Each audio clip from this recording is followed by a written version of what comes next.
और पाइथन के control statement के बारे में पढ़ेंगे। किसके बारे में? Control statement. माइक तो लगाया नहीं, तो ऐसे नहीं होगा, हो जाएगा। जैसे पंकज सर ने तो ऐसे ही कर दिया था कल। हाँ हो जाएगा मैम, थोड़ा तेज बोलना पड़ेगा। कंट्रोल स्टेटमेंट के बारे में पढ़ेंगे। किसके बारे में? कंट्रोल स्टेटमेंट में क्या होते हैं? ये हमारे प्रोग्राम के फ्लो को कंट्रोल करेंगे। ठीक, जैसे आप लोगों ने देखा भी होगा, जैसे आपका क्या होता है इफ और एल्स। इफ एल्स देखा कि नहीं? ये क्या होता है कि इससे हम कंट्रोल का फ्लो देंगे। जैसे इस तरीके से हमने फ्लो चार्ट में पढ़ा था, ये डिसीजन बॉक्स होता था कि नहीं? इसमें हम क्या करते थे, किसी को चेक करते थे। जैसे मान लेते हैं कि हमारे पास दो केस हैं कि प्रोग्राम बनाना है कि कोई नंबर इवन है या ऑड है ना, या कोई नंबर इवन है या ऑड है। तो इवन ऑड केस में क्या करते थे, हम किसी नंबर को डिवाइड करके देखते थे, n को डिवाइड करके देखते थे किससे, n मॉडुलो 2, मतलब n को 2 से डिवाइड करके देखते थे। और अगर हमारा रिमाइंडर क्या आता था 0, तो वो क्या होता था, ट्रू होता था। n मॉडुलो 2 अगर हमारा क्या है इज इक्वल टू 0 होता है ना। अगर हमारा n को 2 से डिवाइड करते थे और हमारा रिमाइंडर कितना 0 के बराबर आता था, तो अगर रिमाइंडर 0 आ रहा है तो क्या है, इवन नंबर है। या तो एक केस हो गया कि क्या हो गया, इवन हो गया, या फिर कोई दूसरा केस होगा कि इवन नहीं है। तो इवन नहीं है तो क्या होगा, ऑड नंबर होगा। आ रही बात समझ में? तो इसी को क्या कहते हैं, कंट्रोल स्टेटमेंट। ये क्या करेगा कि हमारे फ्लो को कंट्रोल करेगा, या तो इधर ले जाएगा या उधर ले जाएगा। पहला लिख लेना if conditional statement. If conditional statement, if conditional statement.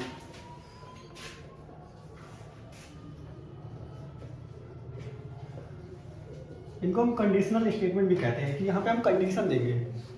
Conditional statement, statement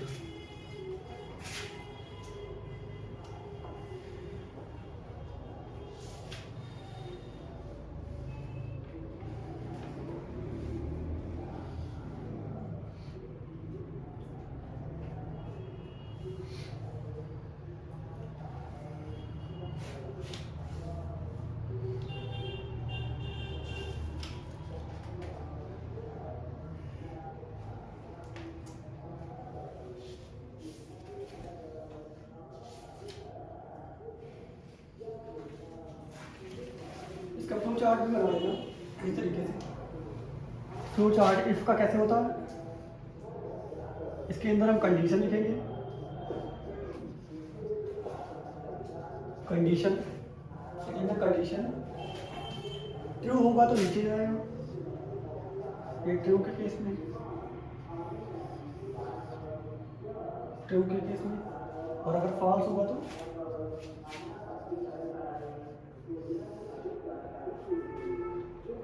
last में किसमें, दोनों किस पे आ जाएंगे, एंड पे।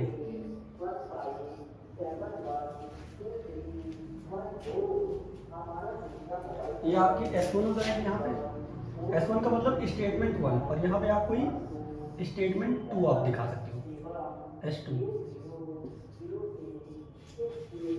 S1 मतलब स्टेटमेंट 1। अगर आपकी सही है, कंडीशन आपकी सही है, तो आप कोई दूसरी स्टेटमेंट दिखाना चाहते हो S1, और अगर आपकी कंडीशन फॉल्स है तो क्या है, आप दूसरी स्टेटमेंट दिखाना चाहते हो S2। ये यहाँ पे लास्ट में क्या हो जाएगा, दोनों एंड पे चला जाएगा।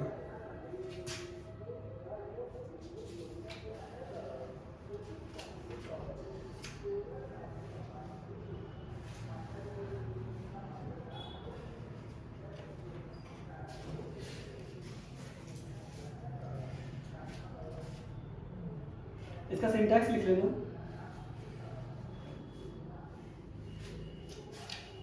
अरे ज़्यादा सिंटैक्स,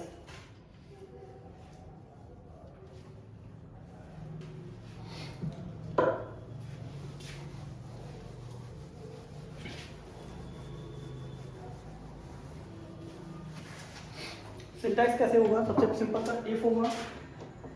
इफ, फिर यहाँ पे हम अपनी कंडीशन लिखेंगे, कोई ब्रैकेट वगैरह नहीं लगाएंगे, हम कंडीशन लिखेंगे। ठीक, उसके बाद में एक कोलन लगाएंगे। ठीक, कोलन के बाद नहीं, ये ब्लॉक नहीं लगेगा। ये बता रहे हैं कि यहाँ पे कंडीशन लिखेंगे। ठीक, कंडीशन लिखने के बाद में क्या लिखेंगे, कोलन लगाएंगे, कोलन के जस्ट जैसे ही हम इंटर करेंगे तो ऑटोमेटिक आपका इंडेंटेशन ले लेगा। अगर नहीं ले रहा है इंडेंटेशन तो इंडेंटेशन हमको देनी पड़ेगी, अगर आप बैक नहीं कर सकते हो।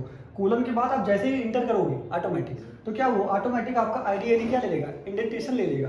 इंडेंटेशन देना जरूरी है, ये कुछ छोड़ के यहाँ से लगभग आपका क्या होगा, स्टेटमेंट होंगी,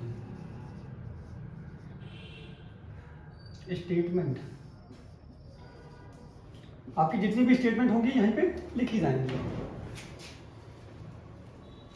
लिख लेना इसको, sequence of statement, if condition colon फिर क्या हो जाएगा, सीक्वेंस ऑफ स्टेटमेंट।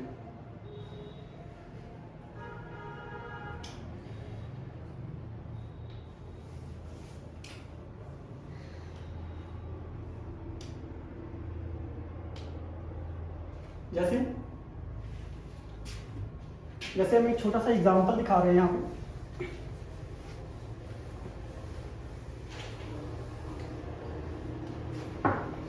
जैसे ये एक वेरिएबल बना रहे हैं, वेरिएबल, ठीक।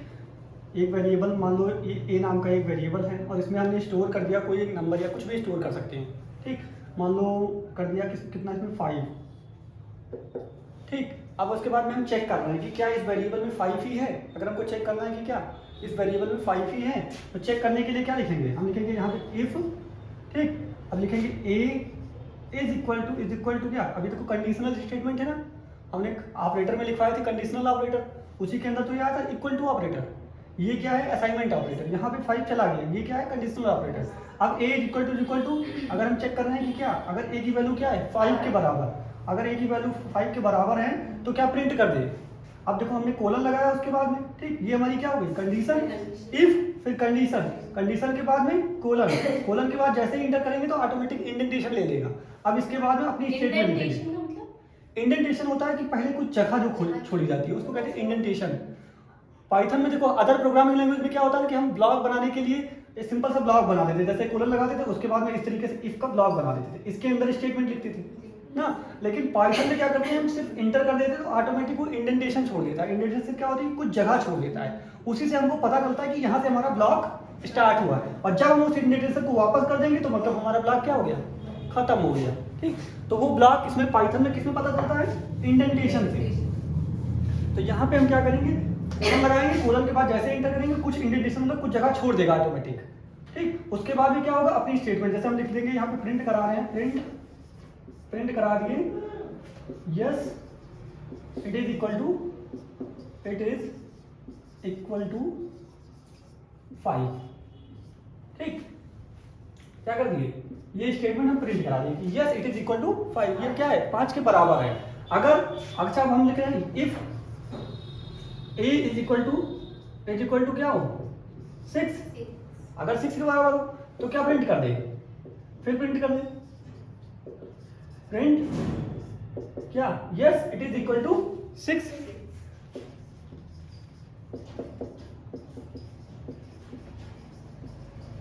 इक्वल टू 6, ठीक। अब ये किसके बराबर है, ये तो प्रिंट ही नहीं करेगा क्योंकि ये कंडीशन क्या फाल्स हो गई, तो ये तो प्रिंट ही करेगा क्या, इट इज इक्वल टू 5। अगर यहाँ पे 6 होता तो क्या करता, अब इसको नहीं प्रिंट करता, वो इस वाले स्टेटमेंट को, आई बात सब।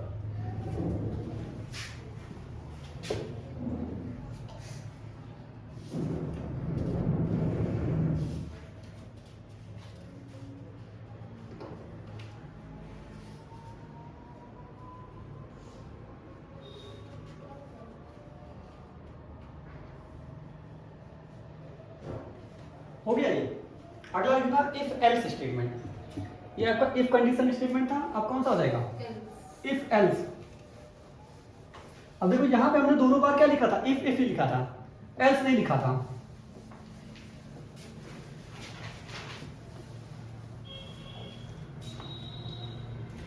इफ एल्स कर लेना,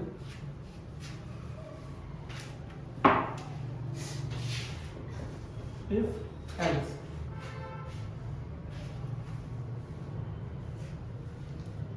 if else conditional statement. If else क्या होती है कि हमारे पास दो पॉसिबिलिटी हो, या तो ये हो या फिर कुछ और हो। जैसे ये नहीं तो क्या हो, कुछ अदर चीज। जैसे जैसे हम दो अभी बताए थे प्रोग्राम की, दो नंबर का ऑड या इवन का, या तो ऑड होगा या फिर क्या होगा, इवन होगा। दो ही पॉसिबिलिटी है कि या तो ऑड होगा या तो इवन होगा। जैसे कोई कहते हैं कि पास या फेल, तो क्या होगा, या तो पास होगा या फेल होगा। जैसे हम किसी नंबर को चेक करें कि क्या नंबर 5 के इक्वल है, तो क्या कर देगा, ठीक। अगर नहीं है तो फिर क्या कहेगा, नहीं है। मतलब दो ही ऑप्शन है, या तो है या नहीं है। अब जैसे यहाँ पे क्या लिखेंगे, इसका भी ब्लॉक बनाते हैं। सबसे पहले क्या, इसका भी जैसे वो बनेगा क्या, आपका फ्लो चार्ट, कंट्रोल फ्लो, इसी तरीके से सिंपल सा। इधर क्या होगा, ट्रू के इस केस में, ठीक, ये आपका स्टेटमेंट 1 हो जाएगा, और ये फॉल्स के केस में, एल्स के केस में हो जाएगा स्टेटमेंट 2, और लास्ट में किस में आ जाएगा, एंड में। यहाँ पे आपकी कंडीशन हो जाएगी।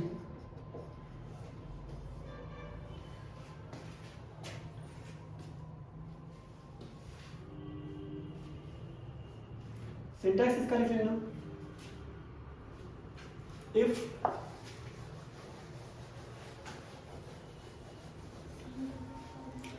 सबसे पहले तो आप इफ ही लिखोगे, क्या होगा, इफ, और इफ के बाद में क्या होगा, कंडीशन, क्या हो जाएगी, कंडीशन। अब यहाँ पे कंडीशन, फिर क्या होगा, कोलन, जैसे लिखते थे। अब सिंपल सा क्या करेगा, ऑटोमेटिक इंडेंटेशन छोड़ेगा। इंडेंटेशन के बाद में यहाँ पे क्या हो जाएगा, यहाँ पे क्या हो जाएगा, आपकी स्टेटमेंट ना, जितनी भी स्टेटमेंट आपको लिखना है, क्या यहाँ पे हो जाएगा नंबर ऑफ स्टेटमेंट, जो भी स्टेटमेंट्स हो जाएंगे आपके, लिख लेना स्टेटमेंट, ठीक। ये किसकी हो गई, इफ वाली स्टेटमेंट हो गई। जैसे अगर हमारा प्रोग्राम होता है कि दो नंबर को फाइंड करो कि ऑड है या इवन, तो यहाँ पे हम चेक करते हैं इफ नंबर हमारा क्या हो, 2 से डिवाइड है और रिमाइंडर कितना आ रहा है, 0 के बराबर, तो क्या करे वो, लिख दे यहाँ पे क्या, प्रिंट कर दे the number is even number. अगर ये ना हो तो एल्स केस। अब एल्स केस जब हम लिखेंगे तो ये इंडेंटेशन खत्म कर देंगे, हम फिर से इस इफ के नीचे ही लिखेंगे, इस इफ के एज इट इज नीचे यहाँ पे एल्स लिख रहा है, और फिर क्या लगाएंगे, एल्स के बाद में कोलन। एल्स के बाद में कंडीशन नहीं दी जाती है, एल्स के बाद में क्या होता है, कोलन। और कोलन देने के बाद जैसे ही हम एंटर करेंगे तो ये फिर ऑटोमेटिक क्या करेगा, इंडेंटेशन छोड़ देगा, और इंडेंटेशन छोड़ने के बाद यहाँ पे फिर से क्या होगा, स्टेटमेंट, फिर स्टेटमेंट, अब दूसरा स्टेटमेंट, स्टेटमेंट फर्स्ट होगा यहाँ पे क्या होगा, सेकेंड स्टेटमेंट, जो आपको दूसरा स्टेटमेंट कराना है।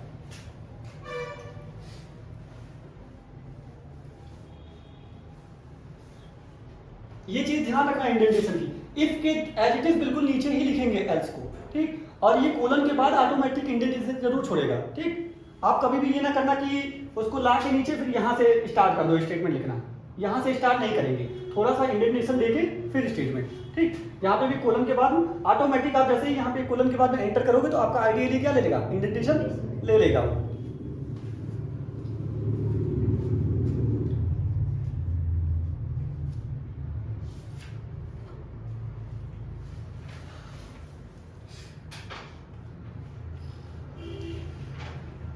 जैसे सिंपल सा वही 2 नंबर का प्रोग्राम लिख लेना, सम ऑड इवन वाला। एग्जांपल में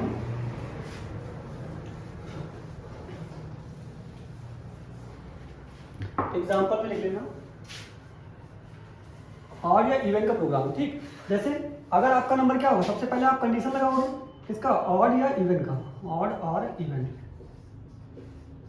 अब इसका क्या करोगे, सब सिंपल सा, सबसे पहले कंडीशन दोगे, इफ एक वेरिएबल मानोगे जिसमें नंबर लोगे यूजर से, ठीक। हमने एक वेरिएबल मान लिया, कौन सा, n नाम का वेरिएबल लिया, इसमें क्या असाइन कर दिया, यूजर से जो भी नंबर होगा, ठीक, उसको डाल देंगे। जैसे हमने क्या ले लिया, यहाँ पे 5 ले लिया मान लो। अभी हम डायरेक्ट ले रहे हैं, आप यूजर के थ्रू ले सकते हो। यूजर के थ्रू कैसे लोगे, इनपुट फंक्शन से, ठीक। यहाँ पे लिख दोगे इनपुट, और इनपुट के अंदर क्या लिख दोगे, इंटर अ नंबर, जो भी मैसेज दिखाना है वो किसके अंदर आ जाएगा, n के अंदर। उस तरीके से भी ले सकते हो। यहाँ हमने सिंपल सा 5 ही ले लिया, अब ये सिर्फ 5 है। आप यूजर से लोगे तो क्या है, यूजर जो डालेगा वो नंबर चेक करेगा। अब यहाँ पे चेक करने की कंडीशन क्या लिखोगे, सिंपल सा क्या लिखोगे, इफ, ठीक। इफ के बाद में क्या चेक करोगे, n, ठीक, n मॉडुलो कितना, 2 इज इक्वल टू क्या हो, n मॉडुलो 2 को अगर इज इक्वल टू क्या हो, 0 हो, यही तो है। अगर ये किसके बराबर है, अगर ये कंडीशन आपकी सही है, ठीक, तो क्या करें, कोलन लगाया, कोलन के बाद में इंडेंटेशन छोड़ेगा ऑटोमेटिक, और यहाँ पे क्या लिख देंगे, प्रिंट, क्या प्रिंट करा दें, the number is even, the number is even. ठीक, अगर ये ना हो तो क्या होगा? जाहिर सी बात दूसरा हमको चेक करने की जरूरत है कुछ नहीं। अगर इवन नहीं है तो क्या होगा? ऑड होगा, क्योंकि दो ही तरीके के नंबर होते हैं, या तो ऑड होता है या इवन होता है। तो अगर ये चीज नहीं है तो क्या होगा? Else case. अब एल्स देखो इसके बिल्कुल नीचे आएगा, ठीक, एल्स और फिर क्या लेंगे? कोलन, और कोलन के बाद ऑटोमेटिक इंडेंटेशन छोड़ के क्या हो जाएगा? प्रिंट करा दें हम, क्या प्रिंट, क्या प्रिंट कराएंगे? The number is odd, the number is odd.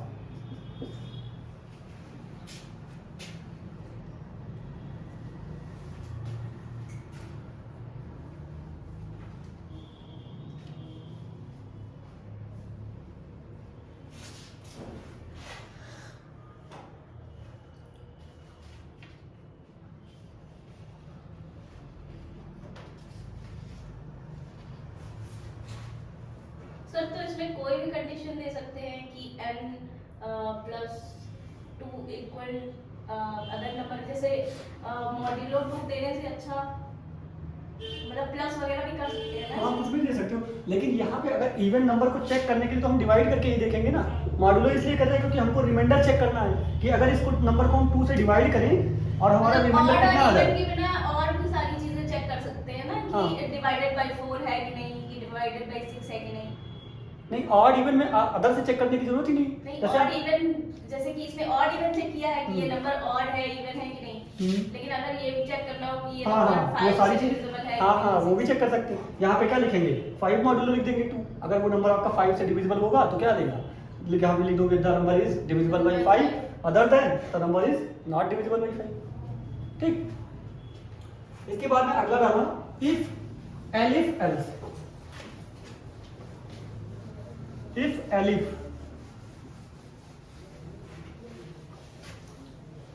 If elif, और ये टॉपिक बहुत ज्यादा इंपॉर्टेंट टॉपिक है, कंडीशनल वाला। ठीक है, if elif else, if elif else. अच्छा, आप लोगों ने जावा स्क्रिप्ट पढ़ी थी ना, उसमें आपको मिला था इफ, फिर उसके बाद में इफ एल्स मिला था ना, उसके बाद में फिर एल्स मिला था, सिंपल सा ना। तो जो आपका इफ एल्स स्टेटमेंट था उसी की जगह पे पाइथन में क्या है? एलिफ। एलिफ क्या होता है कि जब हमको कई बार चेक करना पड़े। जैसे आप लोगों ने देखा होगा कि एक बनाते हो किसी का स्कोर कार्ड ना, जैसे किसी का स्कोर कार्ड करते हो कि मान लो अगर किसी के नंबर 80% हैं, 80% से ऊपर है तो क्या कर दे? 80% से ऊपर है तो क्या प्रिंट कर दे? उसका ग्रेड क्या कर दे? ए कर दे। ठीक, अगर उसके 60% ऊपर है से ऊपर है तो क्या कर दे? ग्रेड बी प्रिंट कर दे। अगर उसके 40% से ऊपर है तो क्या कर दे? ग्रेड सी कर दे। और अगर 40 से भी नीचे है तो क्या कर दे? फेल कर दे ना, प्रिंट कर दे क्या? अगर बिलो देन 40 है, बिलो 40% है तो क्या प्रिंट कर दे? फेल। अब यहाँ पे हमको देखो कई चीजें चेक करनी। सबसे पहले हम चेक करेंगे क्या उसके 80 से ज्यादा है। ठीक, तो एक तो ये चेक हो गया, फिर एक ये हो गया, फिर ये हो गया, और लास्ट में हम एक एल्स लगाएंगे ना। तो ये हमारा किससे हम करेंगे? इसको इफ से कर देंगे। उसके बाद में दूसरा केस के लिए क्या लगाएंगे? एलिफ, एलिफ लगाएंगे। फिर इसके लिए फिर एलिफ लगाएंगे, और लास्ट वाले के लिए सबसे क्या लगाएंगे? एल्स। आ रही समझ में कि नहीं? इसके लिए सिंटैक्स लिख लो पहले।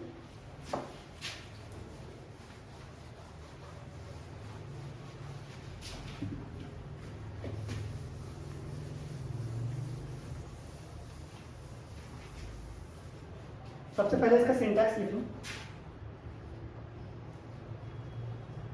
इसका सिंटैक्स क्या होता है? सबसे पहले क्या होगा आपका? इफ, इफ, फिर क्या होगा? कंडीशन। इफ के साथ क्या रहेगी? कंडीशन, कंडीशन, और कंडीशन के बाद क्या लोगे? कोलन, और फिर क्या हो जाएगा आपका? Sequence of statement. यहां पे क्या हो जाएगा? इफ वाली सीक्वेंस ऑफ स्टेटमेंट, स्टेटमेंट 1 हो जाएगी। ठीक, उसके बाद में अब देखो ये इंडेंटेशन दे दिया हमने, ये क्या है? इंडेंटेशन है। उसके बाद में इफ के नीचे ही क्या आ जाएगा? एलिफ, एलिफ करके लिखोगे। एलिफ, एलिफ के बाद में फिर, अच्छा एलिफ में कंडीशन देंगे कि नहीं? आप लोग बताओ, एलिफ में कंडीशन दिया था कि नहीं दिया था? एलिफ में भी कंडीशन दिया था कि नहीं? हमने यहाँ पे लिखा था, जैसे देखो हमने क्या किया था? 80% से ऊपर हूं ना, तो कितना किया था? ए और 60% से ऊपर हो तो क्या हुआ था? बी। और 40% से ऊपर सी। और 40% के नीचे हो तो कितना हो? फिर अब देखो यहाँ पे हमको चेक करना पड़ेगा कि नहीं कि उसके 80% से ऊपर है कि नहीं। ठीक, चेक करना पड़ेगा, इसका मतलब कंडीशन देना पड़ेगा। यहाँ पे भी तो हमको चेक करना पड़ेगा। हमको देखो चेक कहाँ कहाँ करना है। यहाँ पे हम चेक करेंगे क्या 80% से ज़्यादा है। ठीक, तो क्या कर देंगे ए। फिर यहाँ पे हमको फिर से चेक करना पड़ेगा क्या 60% से ज़्यादा है, फिर से चेक करना पड़ा। यहाँ पे 40% से ज़्यादा है, फिर से चेक करना पड़ेगा। लेकिन अगर 40% से भी ज़्यादा नहीं है तो क्या हमको इस केस में चेक करने की जरूरत है? अगर 40% से भी ज़्यादा नहीं तो जाहिर सी बात 40 से कम नहीं होगा। तो ये वाले केस में क्या है, हमको कंडीशन देने की जरूरत नहीं है। लेकिन ऊपर सारे में क्या है, कंडीशन देनी पड़ेगी। तो यहाँ पे फिर लिखोगे एलिफ, एलिफ के बाद फिर कंडीशन होगी आपकी, कंडीशन और फिर क्या, कोलन। और कोलन के बाद में क्या हो जाएगा, स्टेटमेंट 2। अगर इसके बाद में आपको फिर से एलिफ लगाना है तो फिर एलिफ लगा सकते हो, एलिफ और फिर क्या हो जाएगा, कंडीशन। आपको जितनी टाइम एलिफ लगाना है लगा के और फिर क्या दोगे, स्टेटमेंट 3। और जब सारे आपके एलिफ खत्म हो जाए लास्ट वाला केस क्या कर दोगे, एल्स। क्या करोगे, एल्स। और एल्स में क्या कंडीशन देनी है, नहीं। एल्स में सिंपल सा आप क्या लिखोगे, कोलन और कोलन लगा के अपना लास्ट स्टेटमेंट, स्टेटमेंट लिख लो चाहे लास्ट स्टेटमेंट। ठीक,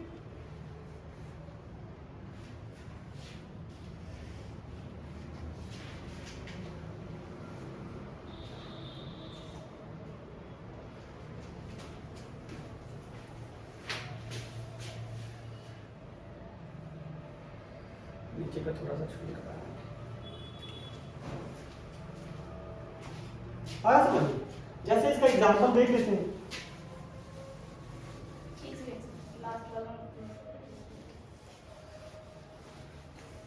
अब जैसे हम वही वाला प्रोग्राम देखते हैं कि क्या हो रहा है। अगर किसी का हमसे मार्कशीट बनानी है ना, कि अगर हमको एक प्रोग्राम बनाना है, जैसे यहाँ पे एग्जांपल दिख रहे हैं। एग्जांपल क्या है, write a program to print grade sheet, grade है ना। और ग्रेड की कंडीशन क्या दे रहे हैं कि if marks percent is greater than कितना हो 80, देन प्रिंट क्या कर दे, ए ग्रेड ना, ए ग्रेड। और अगर उसके क्या हो 60 से ग्रेटर देन क्या हो, मार्क्स इज ग्रेटर देन कितना हो 60, तो क्या प्रिंट कर दे, बी ग्रेड। और अगर मार्क्स ग्रेटर देन कितना हो 40, तो क्या कर दे, सी ग्रेड। और अगर इससे भी कम हो, बिलो देन 40, बिलो 40, तो क्या कर देंगे, फेल ना। इसका प्रोग्राम बनाएंगे। ये हो गया नीचे का।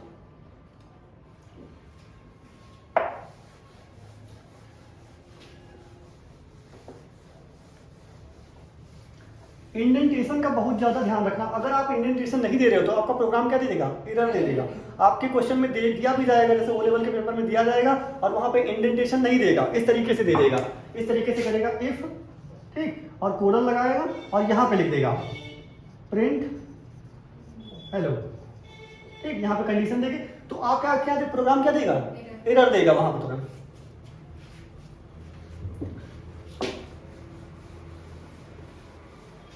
अब जैसे देखो सबसे पहले इसमें क्या करोगे, अब सबसे पहले एक वेरिएबल करोगे जिसमें आप क्या करोगे, उसके परसेंटेज को स्टोर करोगे। जैसे हमने एक वेरिएबल बना लिया ये मार्क्स नाम का,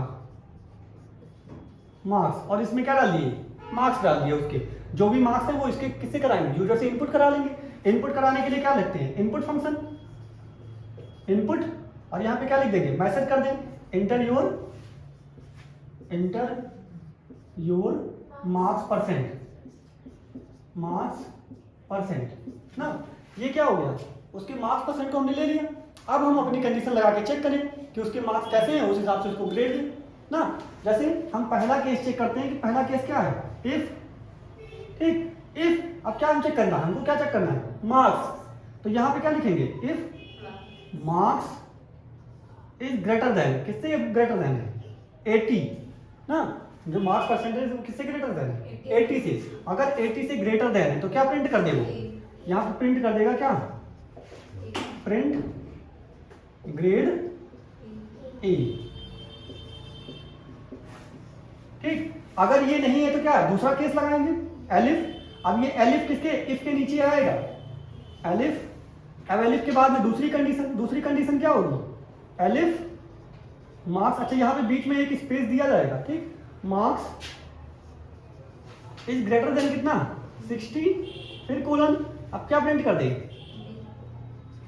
प्रिंट ग्रेड कितना बी, ठीक। अगर ये भी ना हो तो क्या होगा, फिर से चेक करेंगे, फिर एलिफ लगाते हैं, फिर एलिफ किसके नीचे आएगा, इसी के नीचे, elif marks is greater than कितना 40, तो क्या प्रिंट कर दें, प्रिंट ग्रेड सी, ठीक। अगर ये कोई केस ना हो तो लास्ट वाला तो होगा ही होगा, फेल तो होगा। अगर ये ए ग्रेड भी नहीं है, बी ग्रेड भी नहीं है, सी ग्रेड भी नहीं है, तो क्या होगा, फेल होगा। तो उसको चेक करने की जरूरत है हमको नहीं, तो लास्टली हम क्या कर देंगे, एल्स और कोलन लगा के फिर क्या कर देंगे, प्रिंट करा दे, सिंपल सा, क्या प्रिंट और क्या फेल।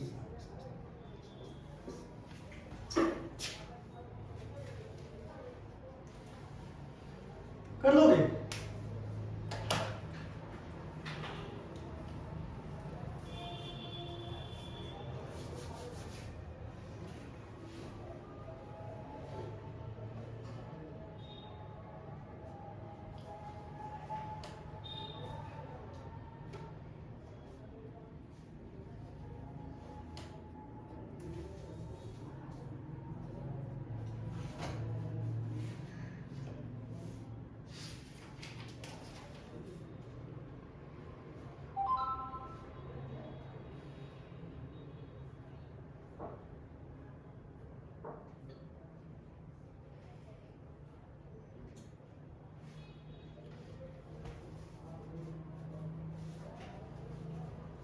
इसके बाद में डालना nested if elif else, nested if elif else condition. ये आपका क्या हो गया, इफ एलिफ, अब नेस्टेड हो जाएगा। नेस्टेड का क्या मतलब होता है पता है, ये हो गया पूरा, क्यों,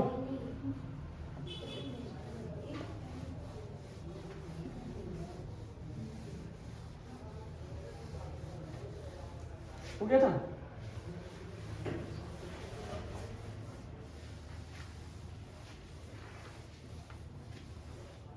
अब देखो एक वर्ड आ गया nested, nested if elif else statement. Nested का मतलब क्या हुआ, क्यों बताएगा कोई, नेस्टेड यानी कि अटैच्ड। नेस्टेड का मतलब हुआ कि किसी के अंदर फिर कुछ, ठीक, नेस्टेड मतलब किसी के अंदर फिर वही चीज, ठीक, वही चीज लेकिन उसी के अंदर। जब कहता नेस्टेड मतलब खुद ही में खुद को फिर से रख देना, ठीक। जैसे हम एक इफ स्टेटमेंट बताएं इस तरीके से, इफ, ठीक, यहाँ पे इफ लिखा और उसके बाद में क्या लिखा, कंडीशन, ठीक, कंडीशन किया और कंडीशन के बाद में क्या दे रहे हैं, कोलन। अब हम कोलन के बाद में यहाँ पे जैसे हम एंटर करते हैं तो हमको यहाँ पे लिखना क्या था, स्टेटमेंट, लिखना क्या था, स्टेटमेंट। लेकिन हम स्टेटमेंट ना लिख के हम यहाँ पे फिर से एक इफ लगा दें और ये फिर से इफ की कंडीशन दे दें, कंडीशन, और फिर से क्या करेंगे, ये फिर कोलन। अब इसका ब्लॉक कहाँ पे, यहाँ पे बनेगा। अब यहाँ पे हम स्टेटमेंट लिखें, स्टेटमेंट, ठीक। ये इसका स्टेटमेंट खत्म हुई, इसका एल्स केस यहाँ पे खत्म हो गया। अगर एल्स केस इसका होगा तो कहाँ पे, यहाँ पे होगा, ठीक। और इसके बाद फाइनली वाला एल्स इसका यहाँ पे केस खत्म हुआ। तो इस मतलब इस इफ के अंदर ये वाला इफ है, दिख रहा है कि नहीं। सबसे पहले ये वाला इफ एग्जीक्यूट होगा, अगर ये सही होगा तब ये इसके अंदर जाएगा, फिर ये इसको चेक करेगा। अगर यही नहीं सही होगा तो इसके बाद जाएगा ही नहीं, ठीक। इसको कहते हैं नेस्टेड इफ। नेस्टेड इफ मतलब सबसे पहले इसको चेक करेगा। अगर ये जैसे हम कहते हैं कि जाओ पहले ये देखो कि क्या क्लास में कोई लड़की राधा नाम की है, ठीक। उसके बाद में उसकी अगर राधा नाम की लड़की है तो देखो क्या उसकी एज जो है वो 20 से ज्यादा है, ठीक। अगर वो राधा नाम की लड़की नहीं मिल रही तो फिर एज देखने की जरूरत ही नहीं। अगर मिल गई राधा नाम की लड़की तो क्या करें, उसकी एज देखें, ठीक। फिर अगर और चीज चेक करनी है तो उसके अंदर फिर हम एक नेस्टेड इफ लगा सकते हैं। नेस्टेड का मतलब हुआ कि कंडीशन के अंदर कंडीशन, ठीक, पहले यहाँ पे पहली वाली कंडीशन सही होगी, अगर पहली वाली सही हुई तभी दूसरी वाली कंडीशन पे जाएगा, अगर नहीं सही हुई तो दूसरी वाली कंडीशन पे नहीं जाएगा।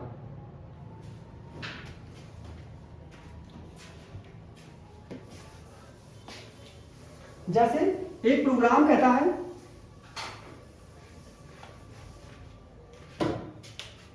जैसे कहता है कि एक प्रोग्राम होता है जैसे find greatest number among 3 numbers. आपको 3 नंबर से में क्या बताना है कि बड़ा वाला नंबर कौन सा है। आपको 3 नंबर दे दिया है और उसमें क्या फाइंड करना है, मैक्सिमम नंबर।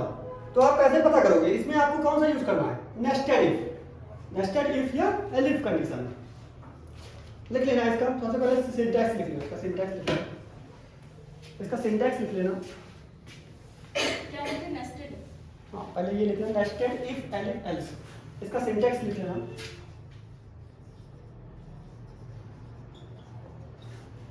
सिंटैक्स क्या हो जाएगा, पहले इफ, फिर क्या हो जाएगा कंडीशन, ठीक, फिर इसका ब्लॉक बनेगा, फिर इसके ब्लॉक के अंदर ये फिर से इफ आएगा, इफ और क्या कंडीशन, ठीक।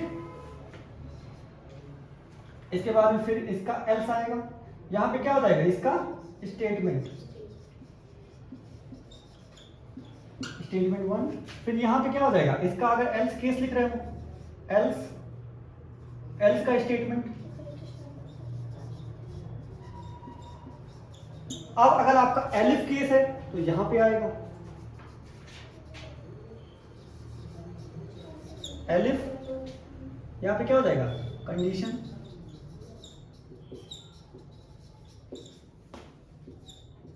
ठीक। इस कंडीशन के बाद में फिर से अभी ब्लॉक बनेगा स्टेटमेंट,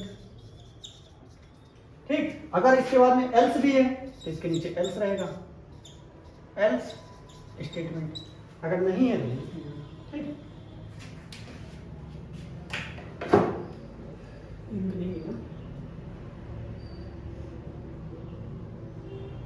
इस प्रोग्राम का एग्जांपल कल करवा लेंगे, ठीक।